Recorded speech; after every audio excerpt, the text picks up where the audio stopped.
He's got Armia with him. He shoots. He scores.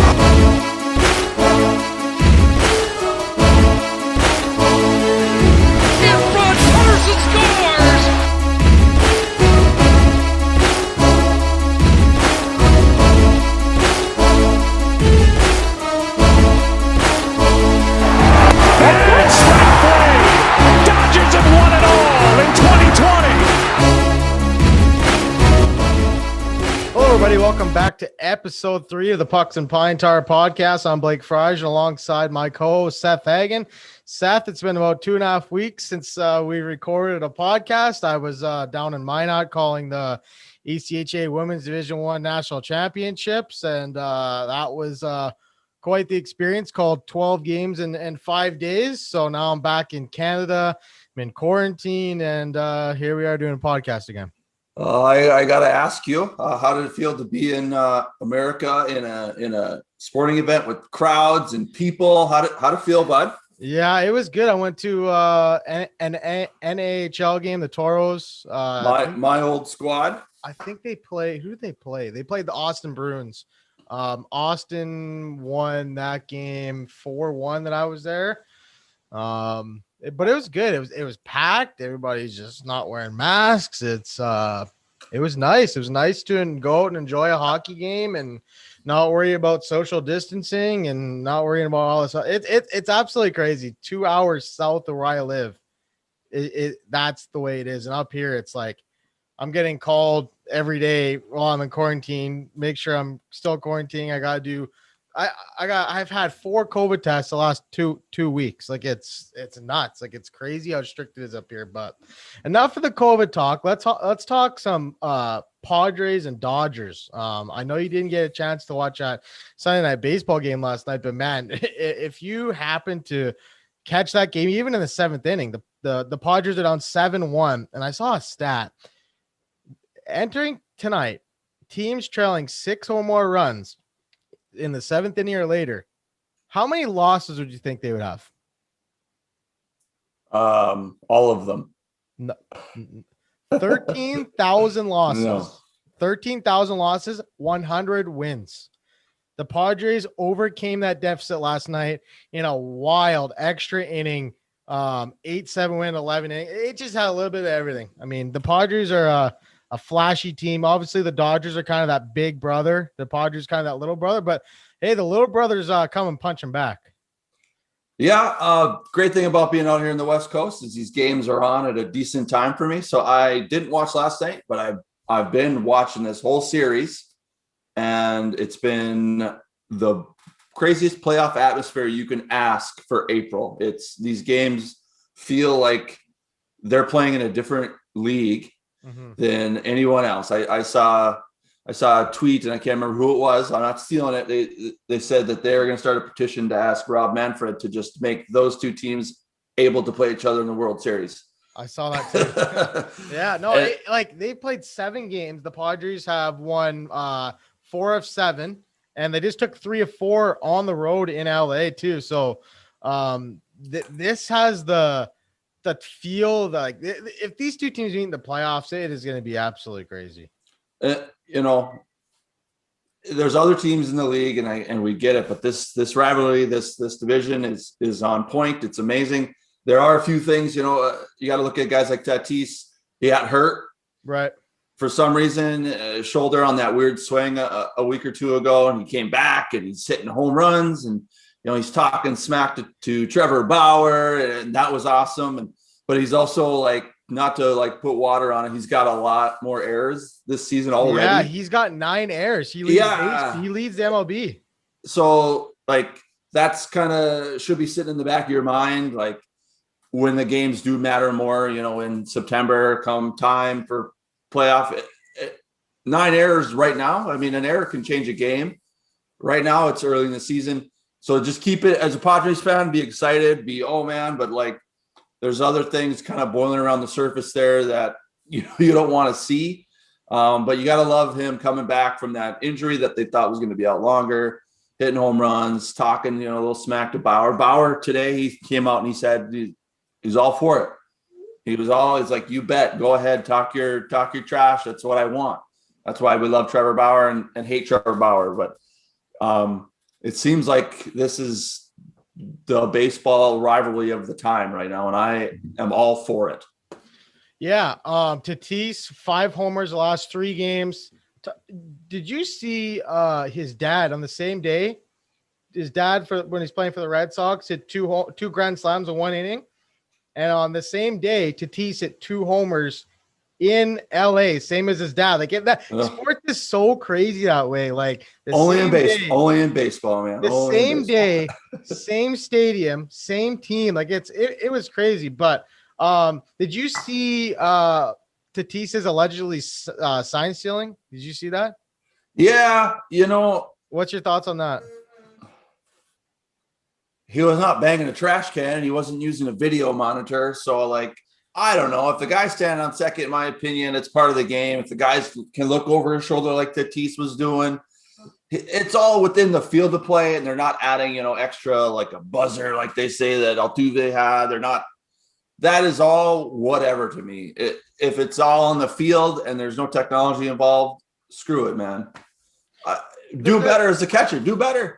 That's where I stand. It's like people have been doing what Tatis did for years. That's just part of the gamesmanship, right? And the catchers know what the other team knows it. That's on the catcher. That's on the catcher for letting Tatis see his sign. But like that pitch that he hit out, that's just good piece of hitting. Like curveball away, and he pulled it. But like for the Dodgers to say, "Oh yeah, we're gonna have a response for that," like, dude, be better. Like Will Smith's got to be better putting his signs down. Like players do that all the time. Like I don't know why that was kind of blown out of proportion, in my opinion. But this Dodgers Padres, like they played 19 times this year. We get to see this team 11 more times against each other. It's gonna be get your popcorn because this is gonna be a wild movie for sure. Just to say on the sign stealing stuff, if you don't think Tom Brady, if he looked over at the sidelines and he saw a defensive guy calling the coverages and not hiding it whatsoever, you don't think Tom Brady's going to be like, "Hey, look," right? He's not even hiding it. Of course, I'm going to look. Like any athlete, it can take any advantage they possibly can. That's within the rules, not steroids or any of that jazz, but like.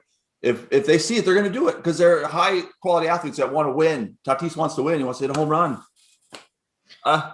It was I don't know. And then they had the feud with Bauer on Twitter, and he tweeted the picture of well, that was good. That's awesome for baseball. Tatis was holding a little Bauer. Baby. Yeah, that was some good stuff. But baseball needs that. Let's talk about another good story. The Oakland A's. The last time we did this podcast, they were 1-7. We talked about, are we ready to hit the panic button? And what did I say? For Oakland, I was like, we'll see how they do against Houston. They ended up taking 2 or 3 from Houston. So that bumped them up to like 3-8. But man, 13-game winning streak snapped yesterday. Crazy streak. They go from last to first. I think they're 14-8 right now.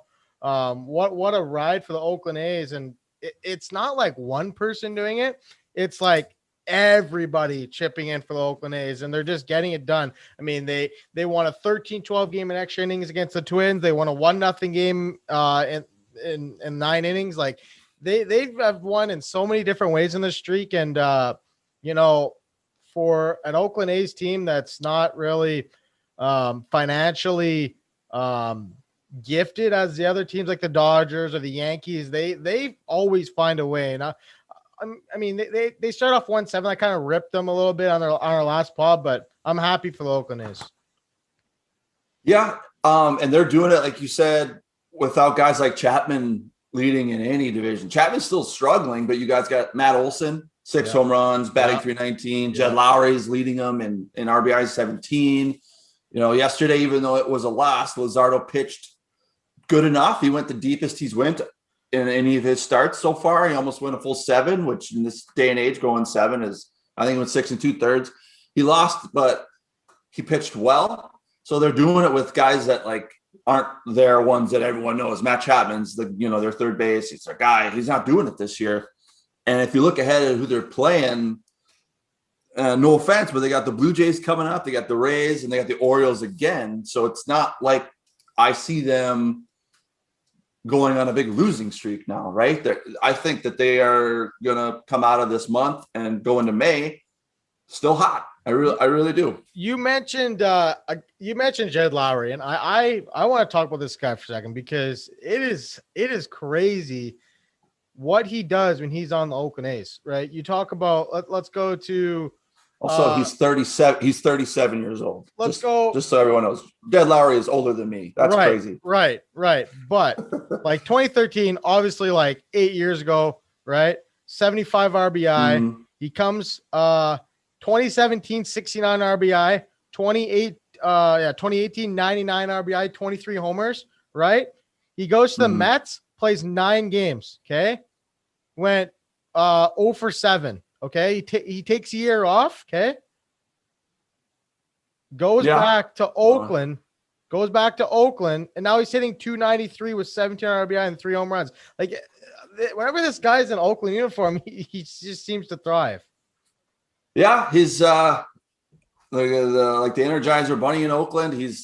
I love watching. Like I said, I was bringing up him on the West Coast, so Oakland games, Seattle games, the Dodger games. It seems like baseball on the West Coast is real hot right now, and I love it. So I do put on. Obviously, I watch as much baseball as I can. I do always find myself putting on an A's game, man. I love them. Their names you're never going to hear, comes to All-Star ballot voting. None of these names you're going to hear. But then the Jed Lowry, 17 RBIs, 37 years old in Oakland. What? It's awesome. I love it. So let's not to put water under the bridge. 13-game winning streak is impressive, but I mean, third longest winning streak in their history. This is a team known for winning streaks. The thing though, I look at is they played the Diamondbacks, the Tigers, and the Orioles. They did play some pretty easy teams. They did sweep the Twins though. So Twins. We could spend a whole day on the Twins. The Twins roster is just not very good. The Twins, they don't have they got Barrios and they got a couple other pitchers. Maeda was good last year, but man, the offense, Buxton is obviously off to a hot start, but then again he got hurt again. So the Twins, that's another interesting story. Okay, we can talk the Twins later if you want. But yeah, I was in Minneapolis waiting to catch my train to Minot, right? Yeah. And I fly in at noon, and I was like, oh, okay, the Twins play the Red Sox. So I bought a ticket, okay? And it was the day before that there was that shooting in Minneapolis where the cop supposedly meant to tase this guy and she shot him, right? Mm-hmm. So I bought a ticket. I'm about to get an Uber to Target Field, and the game gets canceled because of riots. I was like, damn, man. I was so excited to go watch that, but unfortunately, it didn't work out for me. A beautiful stadium. That would have been a good day, man. One of my favorites for sure. That would have been a good day. Shoot. I mean, obviously, bigger things in the world are more important than a baseball game, but yeah, It still would have been nice to go to a live baseball game. You would have got live hockey, live baseball. It would have been I'd have been so jealous of you, man. Yeah. I'm literally 2 hours away from all these Mariners games, and it's it's a different planet. I can't go. You can't go. Yeah. I can't go. You're 2 hours from Seattle? Yeah, because I don't live in Vancouver proper. I live in Surrey, which is right on the border. So right. It's literally I could be in America in 20 minutes, and I cocould be in Seattle in 2 hours after that. Let's talk about the Kansas City Royals here. 13-7. They're 5-2 on the road. They're playing a series against Detroit right now. They won 4 in a row. 7 of their last 10. First place in the Central. I picked them to finish 3rd, and a lot of people are like, Royals in 3rd. That's kind of a bold pick, but man, I really liked their offseason. They went out and got Carlos Santana. They went out and traded for Andrew Benintendi. They brought back Benintendi. He started slow too, by the way. He's finally coming around, but he started not good. Right. So you got some more info on the Royals? So obviously I'm watching them right now. They're up 3-2 against Detroit, 7th inning. Detroit's threatening 2 guys on, but yes, I got a few more things on the Royals. First, big shout out to Danny Duffy. He got 1,000 Ks. Love that guy. Underrated pitcher. Yeah, he's not a number 1 guy, but 1,000 Ks is a pretty big deal in the league. Top of the division. Not a team. I think I picked them even lower than third. I think I picked them fourth. Finished them fourth. Yeah. Yeah. And cool thing, they are one of only 2 teams that have not lost a series yet. And the other, up until just now, was the Dodgers. So now they are the only team that hasn't lost a series yet, because the Dodgers lost a series to Padres. So they're winning series, which is the name of the game in baseball. Win 2 out of 3, win 3 out of 4. You win series, you end up in the playoffs. And now the Dodgers are out, so it's now the Royals are the last team. So I just wanted to shout out Duffy. And then that cool thing about the series wins is crazy to me. So Royals, look out, man. I think they can last. I think they can last. I really do. Royals lost a series. Did they lose one now? Yeah, they lost one to Tampa Bay last week. Last week, okay. Well, now no team has. There you go. So yeah, they were the last team to do it. It's pretty impressive though. Like they took 2 or 3 from the Angels, they took 3 or 4 from the Jays. They're working on a potential 4-game sweep over the Tigers. So they're winning series. That's what the name of the game is, man. Let's see who they got coming up in May. They got the Twins, Indians, White Sox, Tigers, White Sox, Brewers, Tigers again. Like they got a pretty easy May. Yeah. So when you wouldn't say that, but you wouldn't say that to start the season. You would have saw Cleveland, you would have saw Minnesota, and you would have said they got no chance. You're right. Yeah. So but Cleveland's average, Minnesota's falling apart. So there's a door open. There's a door open in Kansas City.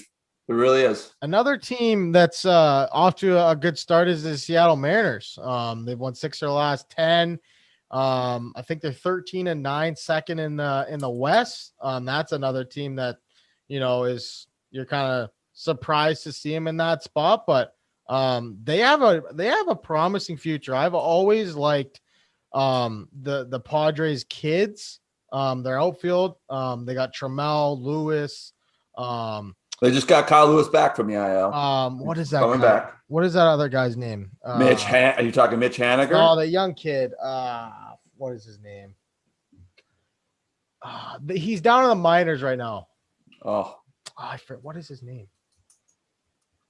Let me look. Mariners minor leaguers isn't my forte, but Mariners, a team we both picked to obviously not win this division, beat the Twins, like you said, beat Houston. Last year against teams that were above 500, they were in 2020, obviously shortened season, so the numbers are going to be different. Last year, to cut you off. Jared Kalenic. That's what I'm thinking of. So that's a guy who's 21 years old, outfielder, and it's going to be a big piece of that offense. So I was saying last season, shortened season, so the numbers are different. But against teams that finished above 500, they were 11-19. This year, they already have more wins against teams above 500.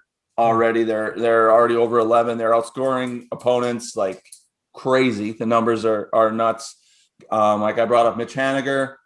He's got, I think last I checked, 4 home runs, 14 RBIs, batting around 320, 319. They got Kyle Lewis back from the IL. This is a team that, once again, like West Coast, I see them all the time. I'm repping them right here. Sneaky good. I think they were battling the Red Sox this week. Paxton got hurt though, eh? Yeah. He might need TJ. Yeah. So that's a tough blow. They got throttled in Boston one game. They came back and won the next one. So they got the resiliency built up. Definitely a surprise team. And they're my opinion, building off of like the Angels are 10-10, the Houston Astros are 10-11. They're kind of scuffling out of the gate. So I think those teams will eventually pick it up. Like Mike Trout is hurt right now for the Angels. Rendon's hurt for the Angels. I think they're expected to be both back today. Ohtani is on the mound. That's gonna be exciting. You gonna watch that one tonight? Oh yeah, I'll put it on. Yeah, oh, yeah. Ohtani's electric, huh? He's still hitting home runs like they're. He's leading. Hey, did you see the stat today? Did you see the stat today? Ohtani is the first player since Babe Ruth 1921 to pitch to start a game, and the day that he's leading the league in home runs. That's nuts. Like that. Ohtani if this guy can stay healthy on the mound, the sky's the limit for this guy. Like he's got unbelievable power. He throws 100 miles an hour off the mound, and he's got like a 1.04 ERA, and he's hitting tanks. It's unbelievable. I agree with you 100%. I just want to see him do it for 162, man. I want to see it. I gotta see it. Right. I just have to. And maybe Ohtani's the guy that'll finally get Mike Trout his first playoff win ever. Because Mike Trout has no playoff wins in his career. It's unbelievable. Oh, he's only got one hit. I think he's like 1 for 9, I think. So But this team. That's what Trout, like, one of my best friends is a diehard Angels fan, and we talk Angels all the time. And I was like, man, like, you gotta get Trout back to playoffs. But maybe this is the year. Maybe this is the year. Maybe they go out and get a pitcher at the deadline or something like that. But let's talk about that division. First off, that division, every team's got basically 10 wins besides the Rangers. I mean, it's a tough division. 14 wins, 13 wins, 10-10. Like 10-10-9, and the Rangers got 9. So yeah.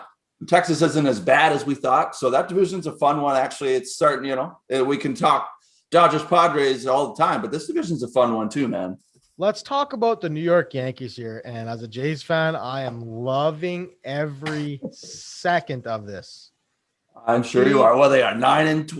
They're 9-12. Yeah. They're tied for last place in the AL East. What's it? Their worst start since '91 when their manager was a guy named Stump Merrill. Hey, listen, for the amount of money this team spends, we're gonna go out and give 300 plus to Garrett Cole. Hey, this team is Garrett Cole last game though. This team pitched a gem. Garrett Cole, yeah, I think he had 7 innings, 13 strikeouts, but pitched a gem last game. But like the Yankees have like you're sending Garrett Cole there as a Yankee fan. You're like, okay, we got a chance. And anybody else, it's like, oh no, there's a lot of question marks with that rotation. But let's talk about the Yankees here though. Like this offense just is lifeless. There's no energy. There's no momentum. It's not good. But I mean, they're only 4 games back of first place because Tampa and Toronto are kind of stumbling out of the gate too. But this Yankee team is pretty lifeless offensively. Just to give you an idea of this offense, without looking up anything, can you tell me who has the highest batting average on the Yankees right now? Well, the easy guess would be DJ LeMahieu. No, it's Tyler Wade. How many plate appearances? Tyler Wade. He's batting 333. Let's pull him up here because I couldn't believe it when I looked at it. Tyler Wade. Probably only has like 5 at bats. No, he wouldn't count they wouldn't put him up here. Let's go. Hits. Well, yeah, you're right. He probably only has like little at bats, but he's right now. Tyler Wade is a guy you don't even know. That's just my point was to show you like guys are this way. You're like, what? Let's go. Tyler Wade. Let's is go on their team. Let's go to the Yankees website here. Let's go to the Yankees website. We'll go to some stats. Mike Ford, Giancarlo Stanton. Leads him in home runs. Leads him in 5 RBIs. homers, 14 RBIs. He's batting 186. Judge is saying 246. Let's see. What was Stanton's batting average? 186. Just everyone that was my MVP pick. I want everyone to know. Yeah. You're quite the clown for that. Batting 186. But 5 home runs, man. 5 home runs. Gary whatever. Sanchez, 196. Let's see. DJ LeMahieu, 260. He's like a career 305 hitter. Let's see. Glaber Torres. What's Glaber? 213. Yeah. Let's see. Who else we got here? Gio Urshela, who batted like 330, 320 last year. He's batting 250.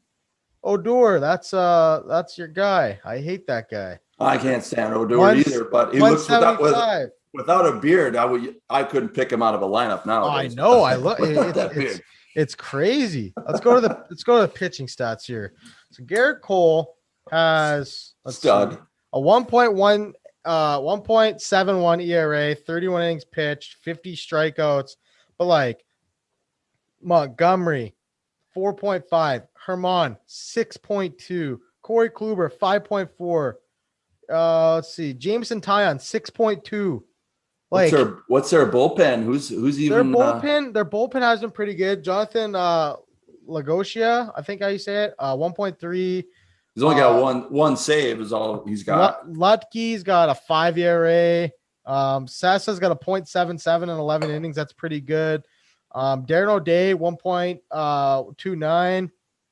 Justin Wilson, 1.8. So their bullpen's been good. I don't see Chapman on here though. Oh, here he is right here. Chapman, 7 innings pitched. Hasn't allowed a run. He's 4 for 4 in saves. 17 strikeouts in 7 innings. Pretty crazy. It's I mean, you go look at some of the scores of these games. It's like they can't score. That's 0 runs, 1 run, 2 runs. They're losing by giving up, not that many. I mean, there's one game they gave up 10, but like it's all offense there. And that's nothing you ever want to hear as a Yankee fan, is that you can't compete offensively with someone with all that payroll, man. Yeah. Let's go look at their scores here. I mean, as a Red Sox fan and a Blue Jays fan, we're kind of dancing on the Yankees' graves a little bit early, but hell yeah, we're dancing on their damn graves. But I don't care either. I'm with you, man. I'm with you. They lost 2 or 3 to the Jays. They lost 2 or 3 to the Rays. They got swept by the Rays. They have been better as of late. They did take 3 of 4 from the Indians over the weekend. And they split with the Braves 1-1. But yeah, they got 4 against the Orioles and 3 against the Tigers coming up. So their schedule is going to make them kind of maybe come back to They played the Jays 6 times. The Jays took 4-6. Yeah, love to see that. Yeah. What else do we need to talk about? That'll probably do it for our baseball segment. Let's hop over to the NHL here. We gotta talk the Vancouver Canucks first, because I am shocked they're playing hockey games right now. And they're playing some pretty spirited hockey right now. They come out of the break, they get the first place Leafs right out of the gate, and they end up taking both games against the Leafs at home in Vancouver. I'm just like, that is so embarrassing for the Toronto Maple Leafs to lose 2 straight games where the Leafs were leading 2-0 in both those games, and the Canucks stormed back. They won the first one overtime, and the second one in regulation, like 6-2 or something like that. That is so embarrassing.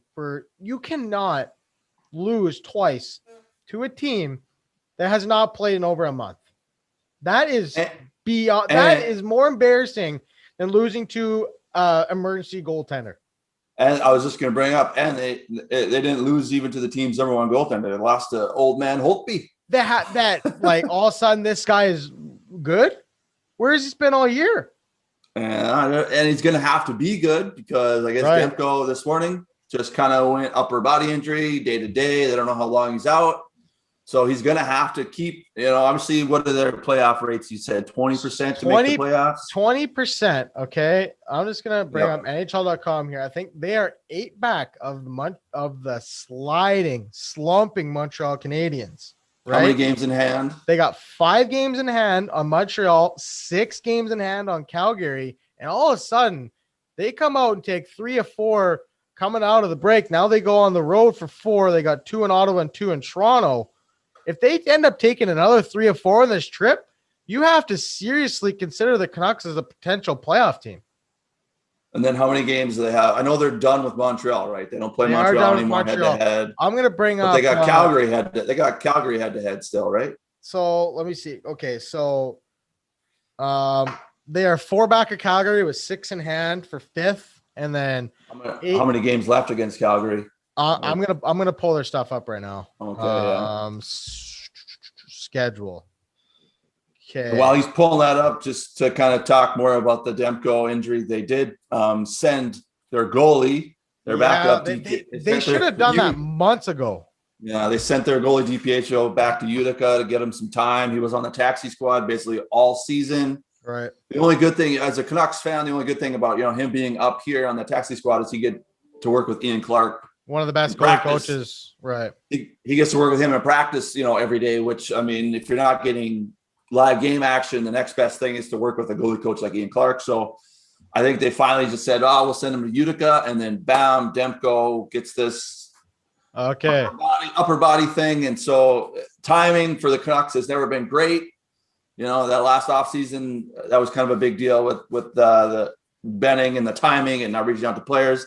And so just another timing issue with the Canucks. Now they're going to be starting a backup goalie, 6th-round pick. What was his name? Artis Silvos, I think. I don't think he'll start. I don't think he'll start, but if something happens to Holtby. If it comes to it, they got a few back-to-backs coming up in Toronto. If it comes to it, I think Holtby will start in Ottawa and in Toronto. It's not that much travel. So, okay, I got their schedule here. So they have, so let me pull up here. Ottawa, Toronto. Then they got Edmonton for 4. Okay. Winnipeg. And then Calgary, Edmonton, Calgary. 4 games against Calgary. So, and they got a pretty daunting uphill battle here. Like they got their games in hand, but they're on the road 3, 4, 5, 6, 7, 8, 9, 10 more games. They're on the road. 10 of the last, I think 18 are on the road. So it'll be easy, and they're going to need Demko to not have this injury. I mean, they can't, no offense to Holtby, but you can't ride him the rest of the way. In my opinion, they're going to need Demko back at some point to make they got run. 15. Okay. 11 of 15. Yeah, right now they're sitting in 6th place, 41, played 41 games. Basically, they're 19-19 with 3 OT. It's crazy, though, that Travis Green does not have an extension. That is mind-blowing.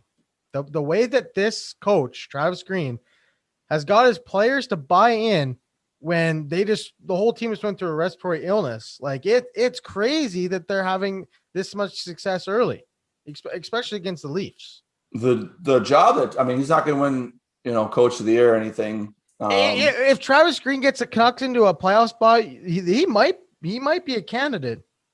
He might. Guy down in the guy down in Carolina is doing pretty well. Brandon, right? Yeah. Brandon Moore's doing pretty good.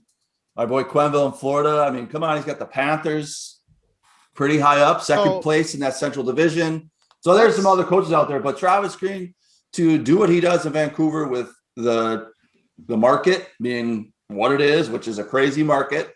If anyone listening wants to have a good Friday night, just log on to Canucks Twitter, pop some popcorn, and just you might need like 3 bags and just go to town. So for Travis Green in this market, with all the pressure on Benning, with all the moves that people are, the lack of moves that he's made, signing anybody of value, trading anyone for Tannen, looking at for Tannen, trading anyone, and then to go through the worst COVID outbreak in sports of any sport. Right. No team in the NBA, no team in the NFL, no team in baseball has gone through this many days in a row.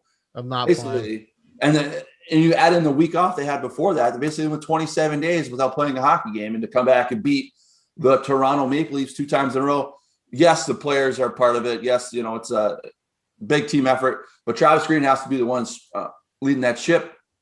And so I think it's amazing. I hope they need to sign him, because if they don't, they're going to sign him in Seattle in a heartbeat, in a second. Yeah. If Vancouver doesn't do anything, they're going to lose this guy to what's going to become their biggest rival, the hot I-5 rivalry here. They're going to lose him, because there's no way Seattle doesn't take him if he's not signed. So let's talk about the rest of this North Division, because it is crazy. The Montreal Canadiens have opened the door for the Canucks to make the playoffs. They are 3-7 their last 10. Carey Price is hurt. I think they've lost. I read they're 3-12 since Gallagher's injury, which we talked about extensively. Like, this is gonna be a huge loss for the Canadiens, and it's proving that that's exactly what it is. Cole Caulfield's making his NHL debut tonight, so that'll be something to keep an eye on for sure. he was a high scoring forward for the Wisconsin Badgers, lit up the NCAA. So he might provide a little spark for the Habs. But right now, this team, if it keeps losing, this team might be in trouble quick. So I know we're in Canada, we're picking on the North Division, but if you just go take a look at the North Division, it's the most intriguing playoff race. Because obviously, the top three teams are the top three teams. That battle where Montreal, Calgary, Vancouver, just think of it this way. They've played a whole season. They've gone through COVID. And right now, the Montreal Canadiens have 20 wins. 20. They're 20. Vancouver's got 19. 19. Vancouver's got one less win. But I know they got their overtime wins. Montreal's managed their losses. Managed their losses. They got 9 overtime shootout losses. Yeah. That's the difference right there. That's the difference. But in just straight games won, they've only won one more. Yeah. It's unbelievable. And they're, like you said, they're on this skid. So this battle in the North is 100% intriguing in the NHL. It's my favorite thing to watch, obviously, because I live in Canada, in Vancouver, but also because it's just unfathomable to me that a team like Vancouver still has a shot. It's awesome. It is. Yeah. It is. Yeah. It is. Like, I was like, there's no way. And even if this team comes back, I'm not expecting them to win games and to win the way they are. It's pretty impressive. I mean, Tanner Pearson, we can touch on that if you want. Signed a 3-year extension, 3.25. I don't know why fans were in such an uproar about that. Like, I think that's a solid signing. A guy that's 29 years old. He is a streaky scorer. He scored 4 goals his last 4 games. So, ever since he's gotten that stability, it seems to give him an offensive boost. He does also, Tanner Pearson, if you dive deeper into the stats, he scores a lot in the third period. Yeah. He scores a lot. He did the last game. He scored with 5 minutes left to put the Canucks ahead. So, which, I mean, goals are goals, but goals in the third period just mean more. It's the end of the game. It's bringing you back, or it's giving you, extending the lead. Yes, goals in the first period are great, but he's a clutch scorer, in my opinion. And even if he ends up being a middle to bottom guy in the lineup for that amount of money, he's still got playoff experience, veteran leadership. He doesn't get hurt often, and he scores late in games. That money is well worth it, in my opinion. Yeah, I think 3.25 for a guy that's won a couple Stanley Cups, knows what it takes to win. He's the kind of leader you need in that room with Quinn Hughes, is the Bessers, the Pedersons. Speaking of Pedersons, is this guy dead? Like, what's the deal with this guy? I don't know. His Instagram, he's skating, I guess. Isn't it? By the way, I mean, I got my Pedersen jersey hanging up. Isn't it insane how the Canucks go 11-5-1 without their best player? Isn't that funny? Well, they also have a great year from Brock Besser helping them out. 17 goals this year. He's been unbelievable. Yeah, been unbelievable. The shot yesterday or 2 days ago, their game, that wrist shot, he just sniped over someone. Last year, he scored 16 all year, right? He dealt with a wrist problem last year, and I think that he got a full year to train, to kind of strengthen that wrist. He had that back problem a couple of years ago too. So I feel like a full year to train for Brock Besser has really propelled him to have a good breakout season. It's definitely calmed him down in the market here. A lot of people were on the trade Brock for a while. That's another, Canucks Twitter, trade Brock. No, don't trade Brock. Yeah, he's great. Not so focused so much on the Canucks, but it's just, you got to look into it, because it's unbelievable they still have this going on without Pedersen, which we have no clue what's going on. Honestly, like I'm not a doctor or anything, but I think there's like ligament issues in his wrist. Like, you don't go. Okay. And how does a day-to-day go to like 7 weeks? How does Pedersen go from day-to-day to out for 7 weeks, including the COVID outbreak? Like, what is going on here? I don't know, man. But enough of the Canucks talk. Enough of the North Division. Let's talk about Taylor Hall here. Taylor Hall was the prized possession for the Boston Bruins in that trade deadline.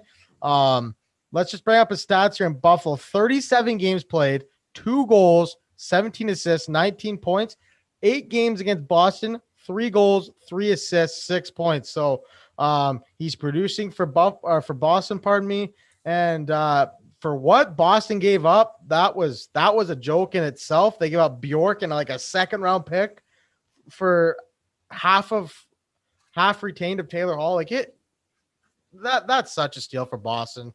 And it was such a steal, but it was a needed steal. I mean, they're sitting in fourth. They're sitting in fourth place. They got the Rangers and the Flyers, not not hot, but like behind them. Right.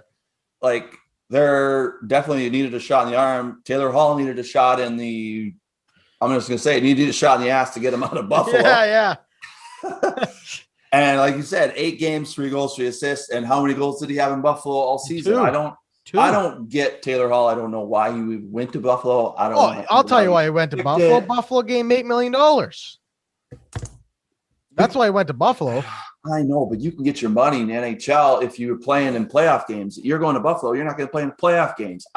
You can get a contract, man. I mean, $8 million is great, but hey, he looked at it and said, "We're in the middle of a pandemic. Okay, I have an opportunity to sign a 1-year deal, $8 million, where no team is even close to $8 million. I'm going to cash in, get traded at the deadline, and we'll probably do this again next year. He's probably going to sign a 1-year deal somewhere." Yeah. King of the 1-year deals. How many 1-year deals is this guy going to sign? How many teams is he going to play for? What's the over under? Isn't that crazy? He played in New Jersey, Edmonton, Arizona, Buffalo, and now Boston. 5 teams, former number 1 overall pick. That's 5 teams. That's and what, speaking of number 1 picks in Buffalo, I mean, they had 9 former number 1 first round picks on their team. So I'm sure he went there thinking the talent, Eichel. I just don't know what happened in Buffalo. No one's going to ever know. Year too. So yeah. Let's talk about a surprising trade, which was the Jacob Vrana for Anthony Mantha. When I saw this trade, I was like, man, what in the hell is Detroit doing here?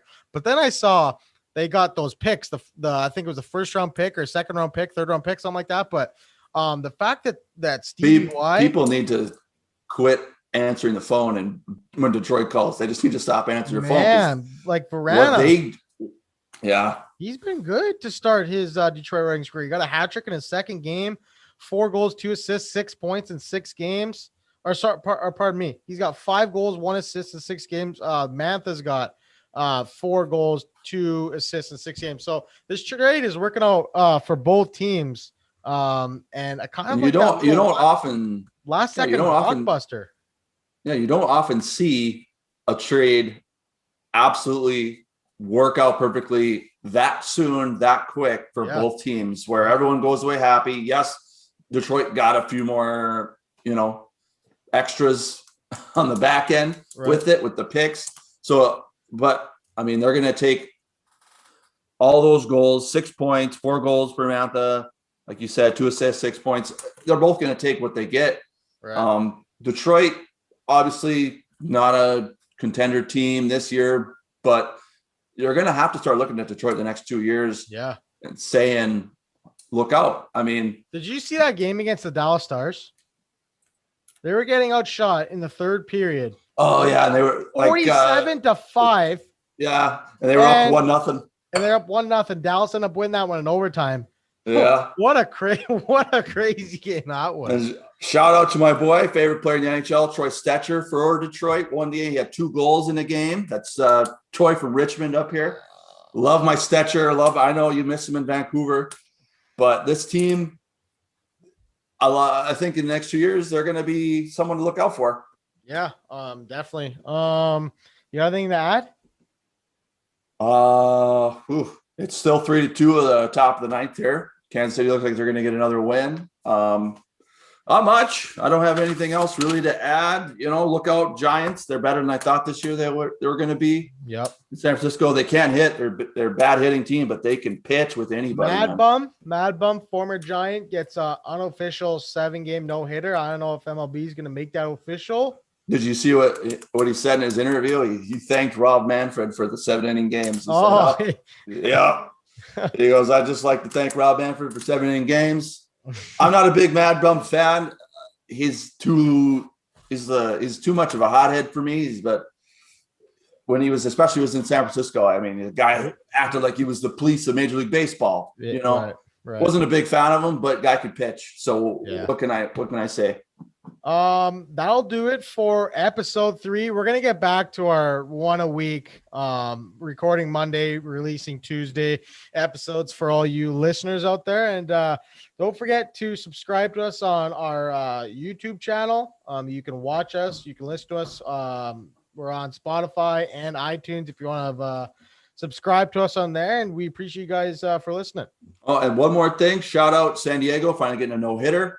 Right. Under their belts. Local boy did it. It was awesome.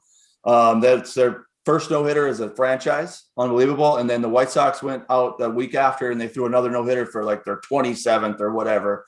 So it's just crazy that the Padres didn't have a no-hitter and the White Sox got like 20. All right. Appreciate that. And take care, guys. You bet. See ya.